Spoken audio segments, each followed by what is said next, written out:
पुर्तगाल ने फ़लस्तीन को बतौर रियासत तस्लीम करने का फैसला कर लिया। पुर्तगाल की वजारत ख़ारिजा की जानिब से कहा गया है कि फ़लस्तीनी रियासत तस्लीम करने का बाज़ाब्ता ऐलान 21 सितंबर को किया जाएगा। यह ऐलान ऐसे वक्त में सामने आया है जब रवां माह होने वाले अक़वाम मुत्तहिदा की जनरल असम्बली के इजलास में कई ममालिक फ़लस्तीन को रियासत तस्लीम का बाज़ाब्ता ऐलान करेंगे। इससे कबल बरतानिया, फ्रांस, ऑस्ट्रेलिया, कैनेडा और दीगर कई ममालिक भी फ़लस्तीन को आज़ाद रियासत तस्लीम करने का ऐलान कर चुके हैं।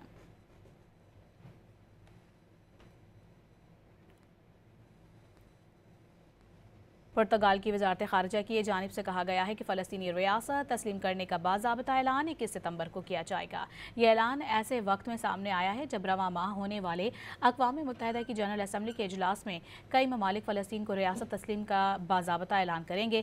इससे कबल बरतानिया, फ्रांस, ऑस्ट्रेलिया, कैनेडा और दीगर कई ममालिक भी फ़लस्तीन को आज़ाद रियासत तस्लीम करने का ऐलान कर चुके हैं।